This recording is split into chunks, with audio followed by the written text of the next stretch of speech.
I know I have a lot of movies here and there and there and there and there and there and there.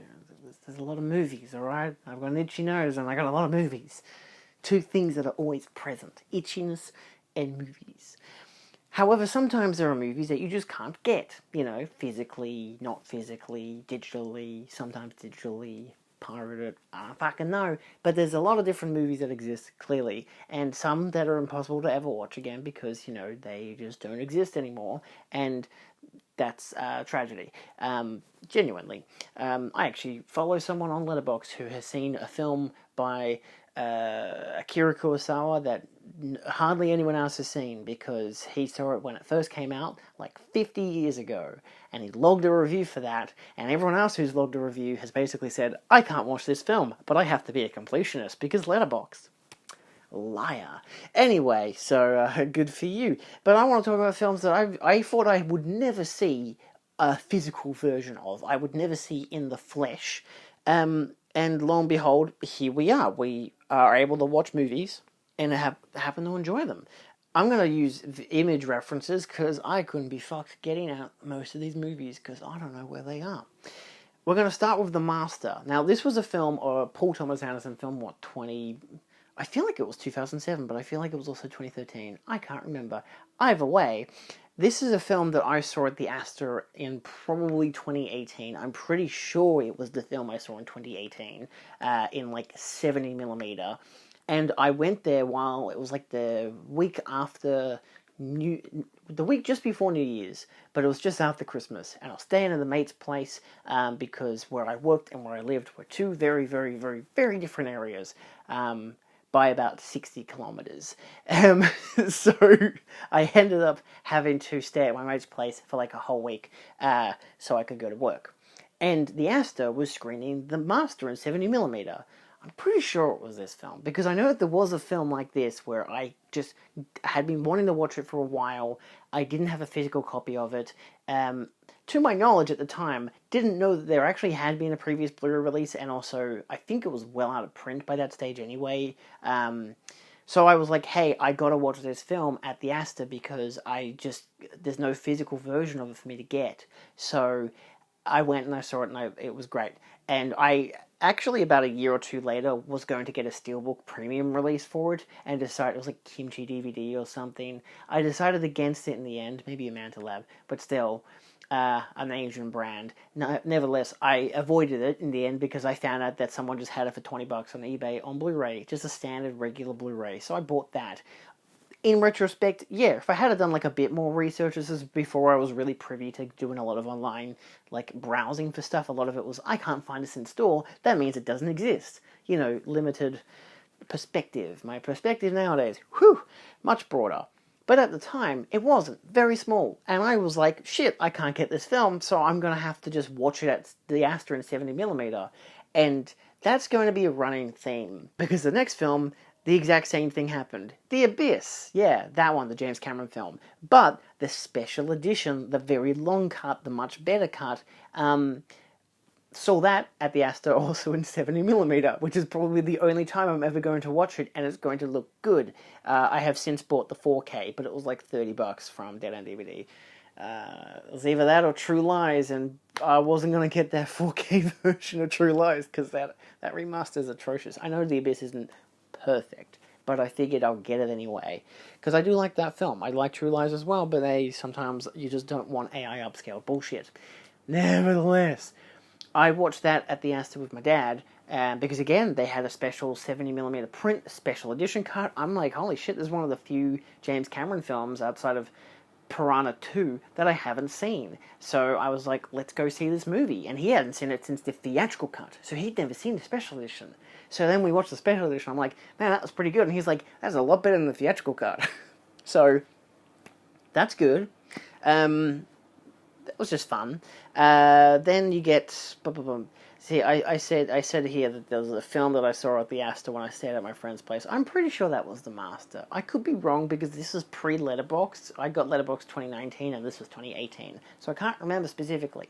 Nevertheless. Hi, me, editing me, with microphone on the camera. Hey, I actually did remember. Maybe I'll post it there. Dawn of the Dead. Dawn of the Dead was the one that I got confused with The Master. The Master was still a film that I didn't think I'd ever see, and then it was at the Astra, so I saw it there, and then I got the Blu-ray for $20, but on eBay. Dawn of the Dead, which I saw in 2019, November 2019, for the first time, was one where I did genuinely think that I would never be able to see it, because I'd been waiting about 10 to 15 years to watch it by that stage. Like, I'd known about it, but never had seen it in a flesh version. There was obviously very out-of-print releases from, like, Umbrella and whatnot on DVD. There was, like, that Ultimate set, whatever. I know that eventually Coach Media in, like, Germany did a Blu-ray release in a 4K, and then there were so many other releases, but it wasn't until Second Sight did their release that I bought the film. And so, of course, I got the Second Sight version, and I've seen all 3 cuts and whatever. But that was one of those classic ones that I can't believe I didn't realize it until I was actually going to show it to my partner the other day. I was like, oh shit, it was Dawn of the Dead. That's the film that I had watched at the Astor, thinking I would never see this movie because it's so hard to find. Again, unless you spend a lot of money to get a out-of-print DVD. So yeah, Dawn of the Dead. That was the one. But still, The Master still counts, and all the rest of these very much still in that bracket. So let's get on with the video, yes? The next 3, actually, no, fuck it. The Straight Story. This one, David Lynch's film, I watched as a retrospective that they were having on David Lynch at the time at the Astor. Lo and behold, first time I ever saw Dune was also at the Astor. And at the time, that was the only time I ever watched The Straight Story. I think maybe 2 or 3 years later, I bought the German Blu-ray. I never watched it. I think I still have it, actually, buried somewhere in probably over there with my David Lynch stuff. Imprint since did a 4K restoration version, so I bought that and watched that recently this year, and I was impressed with it. I was happy with it. I'm like, this is great, beautiful, 10 out of 10. And then the German release is like, baby, we're doing a 4K UHD. I'm like, alright, shut the fuck up. Maybe another day. Wait for Imprint to do their $200 fucking 4K box set and you get a toy lawnmower. No, tractor. It's kind of both, isn't it? I'm pretty sure it's a lawnmower, but still. It's the one you can drive. We don't have those in Australia. At least I don't think we do. We usually have the push ones. We don't have the ones where you can just sit on them. But anyway, ironic. We're a country that's known for its, like, backyards, and we don't have tractors you can sit on. Who gives a shit? So anyway, it's such an American thing. But that was a film that, again, I never saw until this year. So that was... never saw again. So that was maybe 2019 when I first saw it, and now it's 2025, 6 years later. And in all fairness, yeah, I did buy The Straight Story when, I think it was maybe a couple months after I got the German release, that Imprint announced their own, and I was just like, oh, that's annoying, but I'll buy it anyway, and thank God I did, because it's out of print. Because, you know, sometimes it's hard to get David Lynch films, and they're pretty popular, especially because, you know, Disney they have to license it from Disney, which is crazy. But that was a good release. I was happy with that Blu-ray, and I'm happy that I can watch that film whenever, because it's a really good film. Then you get Bottoms from 2023. I had to wait, like... Was that actually 2023? I got it recently, and I can't remember where I put it. Bottoms, the Kino Lorber release. 2023 film. It's crazy that it's 2025, and we only now got it in June of 2025. The fact that it took 2 whole years to come out on Blu-ray, again, from Kino of all people. Like I like Kino as a brand, but it's just strange that it's Kino. Like, what the fuck was that all about? So, that was one that, for 2 whole years there, I was like, I don't think I'm ever going to be able to see this film again. I'm pretty sure you could rent it or stream it on Amazon Prime, but I'm like, are you fucking kidding me? I'm not doing that. I'm pretty sure it's just renting, but still. Now, a lot of the arguments can easily be said, Julian, you were always able to buy a DVD or to, again, found the German version of The Straight Story, or you can rent them, or you can find them maybe on a streaming service, whatever. I'm pretty sure The Straight Story took a while to go onto Disney Plus, and by that stage I had seen it, because of course it was at the cinema at the Astor. And they've done a lot of David Lynch retrospectives at different cinemas, especially locally in Melbourne, because people in Melbourne love David Lynch. Fair enough. So it's not an impossibility. So a lot of these are not impossible films to find in general. Fucking look at them. I've got them all on physical now. And then we have one that still doesn't have a physical release, is Gift. This one's a very, very, very different one to all the rest of these films. All the rest of these films, I'd say maybe bar Bottoms, but it's been like over a year since its theatrical release, and it didn't get a physical release until well after, like 2 years after its... Barbarian as well, but again, you can stream that kind of thing. There are so many that you can stream that you just can't fucking buy, and it's ridiculous. But the Bottoms wasn't a streaming movie. You know, Straight Story, The Abyss, The Master, these were theatrical films. These were released theatrically.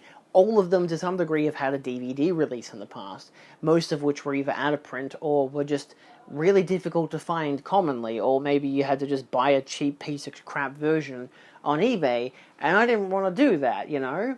So, in the retrospect of it all, yeah, a lot of them I could have just found on Blu-ray. I mean, I'm pretty sure The Abyss was an out-of-print Blu-ray, or just never had a Blu-ray and just jumped straight to 4K. Either way, readily available now, also on Disney Plus, of course. Bottoms finally has a physical media release. Straight Story has several Blu-ray releases by now, which is great. The Master, I'm pretty sure, has not been reprinted at all, but I think you can still get it readily in the US and the UK, and if you find it on eBay in Australia, because again, I got the Australian copy for like $20 odd on eBay, which is great, because sometimes some people will just sell it for cheap, maybe without realizing that you could probably mark that up about $50 odd and maybe still sell it. And that's a film that got premiums. Like, again, a premium steelbook release that I almost bought, but there was no difference between that and the standard Blu-ray in terms of featurettes or anything, so I was like, I don't want to spend $130 on this. What if I just spend $20? But Gift is the only one that's very, very different. Gift is a alternate version of Evil Does Not Exist, which I believe Mubi and Criterion have done releases of, or maybe it was just, I think it's on the Criterion channel, but I believe it's a Mubi, M-U-B-I, release for Evil Does Not Exist. The guy who did Drive My Car, which also has a Criterion. Gift is different. It's the same film, but shorter. It cuts out like 20 odd minutes because it removes almost all of the dialogue. It basically acts as a silent film, like to the point that actually it does remove all the dialogue. It's got no sound effects for the most part.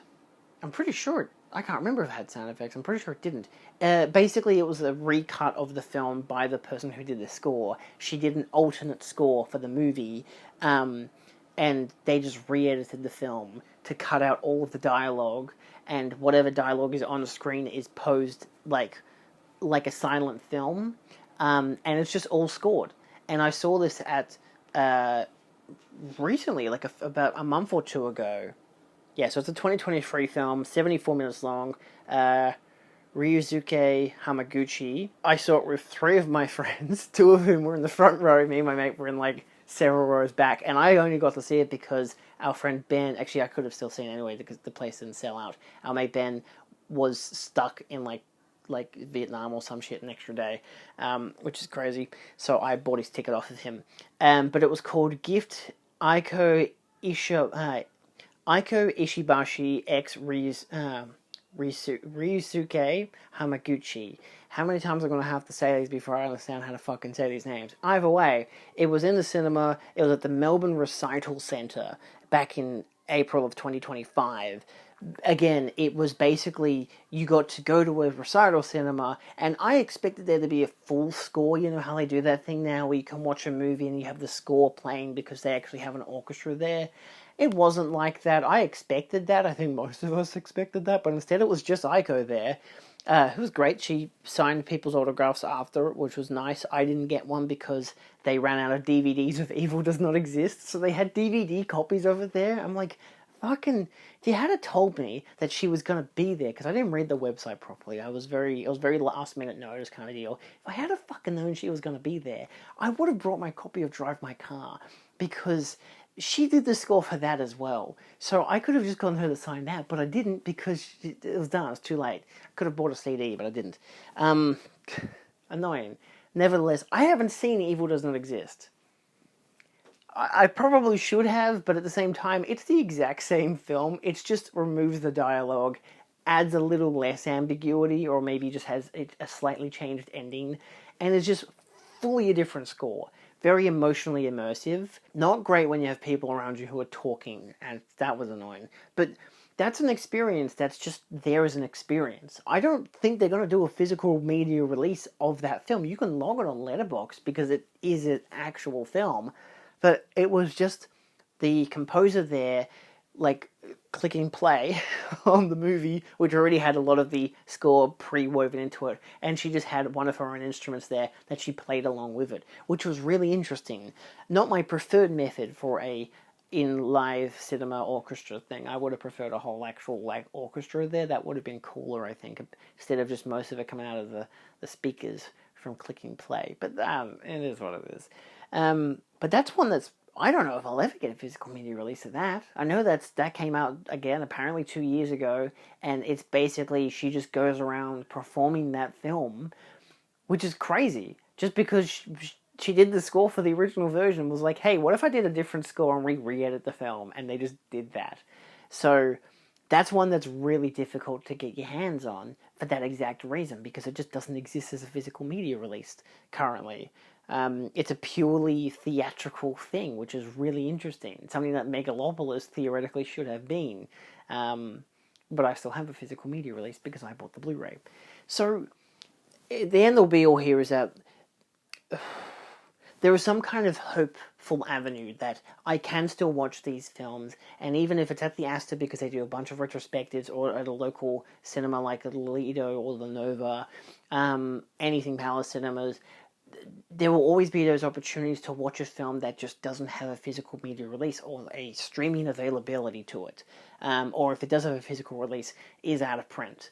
And it's great to be able to revisit films like that, especially if it's a film that you really like, that you've only seen, in your childhood or something, or you just haven't seen it for a long time because, again, it's completely unavailable, or you want to see it in a better performed version because the DVD you have, or the VHS or the Laserdisc, doesn't hold up to modern standards, so you go and watch it at the cinema to give it a different experience, especially if it's a film print rather than just a digital copy. So it's really interesting that over time these things have all been checked off. Hey, you've watched this now, in a couple of years you'll get a Blu-ray, even though the Blu-ray existed well before you saw this film. Or there's just another Blu-ray now, because that's just how it goes. It's being reproduced, it's being reprinted. Isn't that wonderful? And that's what I just love, that you can get that experience both from physical media and from cinema itself. You can get both ways. And I have, a lot of the films I have on Blu-ray, I've seen in cinema several times. Especially ones that are well older than me, prior to 98, because even my partner has said, hey, why are you going to see The Thing at the Astor again? I'm like, because it fucking slaps. I don't give a shit that I've got 17 different Blu-rays. I want to watch it on the big screen again, because it's just that goddamn good. So, yeah, I think it's great to see that cinemas will keep this stuff alive, and that the physical media will eventually pick up the slack. So, yeah, that's all. Let me know your thoughts down below of films that you've seen in theaters on reruns that you still haven't seen a physical copy of, or haven't acquired one because it's so hard to get one. There's bound to be plenty more examples, but let me know down below, and I'll see you kids next time. Adios.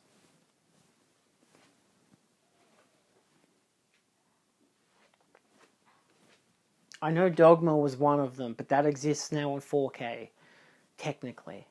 Anyway.